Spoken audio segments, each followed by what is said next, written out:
Scott Robertson's All Blacks tenure.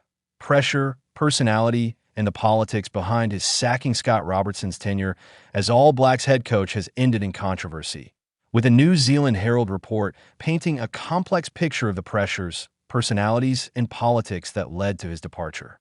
While many observers have speculated about internal player disputes, particularly involving star back rower Ardie Savea, the report suggests that the situation was far more nuanced. At the center of Robertson's exit lay a transformation in his approach and personality once he transitioned from the Crusaders to the national side, combined with structural and relational challenges within New Zealand Rugby, NZR. A totally different coach. Sources close to the All Blacks suggest that Robertson, 51, was totally different as the national head coach compared to his time at the Crusaders. At the provincial level, he was a player's coach, energetic, upbeat, and approachable. He fostered a sense of fun and camaraderie, earning widespread respect and affection from his squad.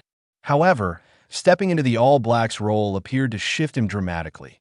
It was difficult from the start, an insider told the Herald. Crusaders players said, "We don't recognize this guy. He's totally different to the Scott Robertson we worked with. He was just on edge, always tense, and the fun stuff was gone." The pressure of leading the national team, a role Robertson had long coveted, seems to have affected him more acutely than expected. Where he once inspired with enthusiasm and energy, he was now described as anxious and reactive. Observers noted that he relied heavily on motivational videos and quick pep talks to maintain morale, rather than providing detailed tactical guidance or rugby IQ-driven innovation. He'd play a clip, and at the end of it, he'd go, "Everyone good? Cool. Let's go," a source said. You weren't getting inspirational speeches or tactical insight, just a lot of pressure on him personally. The poor guy was under so much stress.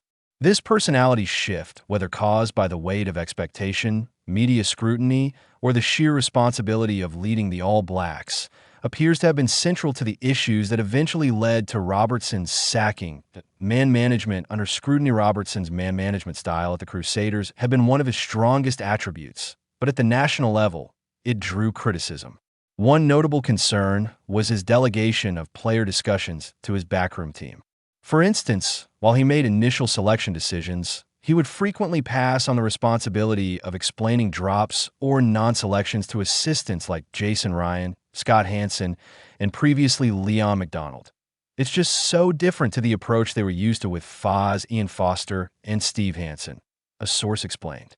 Foz would sit players down on a Monday night, explain why they weren't selected, sometimes even showing emotion. With Razor, you get a tap on the shoulder on the bus to training, and that was it. You'd have to process that yourself in the session. This shift left some players struggling to understand the rationale behind coaching decisions.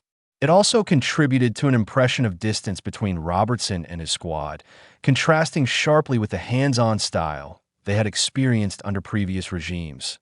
While delegation itself is not unusual in modern coaching, in this case, it may have amplified existing tension, particularly when paired with the personality changes noted above. Crusaders-Blues rivalry and politics beyond personality and man management. There were also political undercurrents affecting Robertson's tenure. The long-standing rivalry between the Crusaders and Blues had created pre-existing concerns about perceived bias when a former Crusaders coach assumed the All Blacks helm. While the Herald report notes that bias was not overtly present in Robertson's selections, frustrations were evident among Blues officials and players. One example highlighted the omission of Super Rugby MVP Hoskins Sotu, a decision which, despite being justified, Wallace Satiti was eventually awarded World Rugby Breakthrough Player of the Year, left Auckland stakeholders dismayed. Compounding this, Robertson's handling of individual player communications occasionally backfired. One Blues player was left in tears after being told he was in the top tier of players, only to be dropped weeks later without a detailed explanation. Such incidents, while arguably minor in isolation, added to the perception that Robertson was inconsistent or opaque in his interactions. Sources suggest that feedback from Auckland and Blues figures was often unprompted and sometimes questioning, and that it was relayed upwards to NZR leadership. reinforcing concerns and shaping the broader review process. The Ardie Savea misconception much has been made of the role Ardie Savea played in Robertson's exit, with some media narratives suggesting that dissatisfaction from the back rower precipitated the coach's sacking. The Herald report challenges this notion, suggesting it is a misconception to place responsibility on Savea. While Savea reportedly expressed moments of exhaustion and questioned aspects of his role, he maintained face-to-face professionalism and continued to engage constructively with Robertson. If they had said, "Razor's going to continue, absolutely fine," he would have continued trying his best, one source explained. Robertson himself appears to have had a good working relationship with Savea, noting his efforts to offer encouragement. Yet Savea did have conversations with senior NZR leaders about his future, expressing occasional dissatisfaction.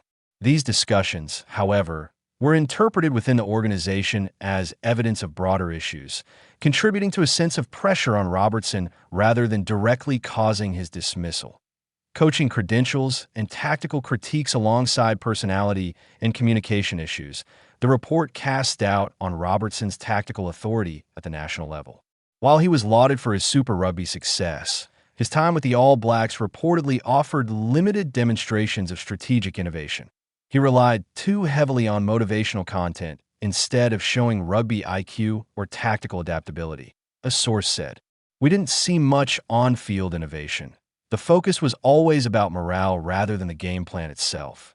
This perception may have undermined confidence within NZR, especially when paired with inconsistent player communications and perceived managerial distance.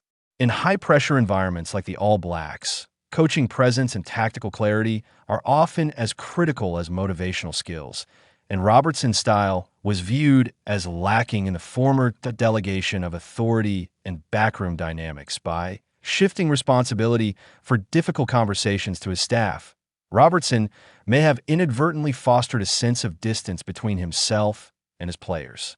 One source noted, "You'd have a brief initial chat, but the assistant would handle the specifics." That led to some gnarly conversations and confusion for the players. The contrast with previous regimes was stark. Under Ian Foster or Steve Hansen, players had more personal engagement with coaching decisions, with clear explanations and emotional investment from the head coach.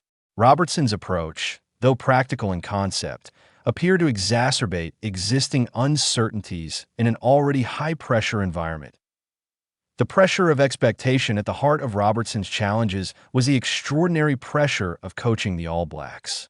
The role carries expectations that few positions in global sport can match, with instant media scrutiny, intense public attention, and a legacy of historical success to uphold. Insiders suggest that Robertson's personality changes, moving from upbeat, energetic Crusaders coach to tense, anxious All Blacks head, were a direct result of this pressure. Motivational videos and brief pep talks could not substitute for the mental resilience required to navigate the environment, and observers indicate that the strain shaped both his approach and perception within the team. Lessons and legacy. While Robertson's All Blacks tenure ended in controversy, it also offers insights into the challenges of transitioning from provincial to international coaching. Success at one level does not always translate seamlessly to another, particularly when organizational politics, player expectations, and public scrutiny intensify. The report paints a sympathetic picture of a coach under immense pressure, balancing the competing demands of performance, player management, and legacy. At the same time, it underscores the importance of communication, presence, and tactical authority in elite environments. Conclusion. Scott Robertson's departure as All Blacks head coach was not the result of a single player issue, controversial selection, or perceived bias. Rather,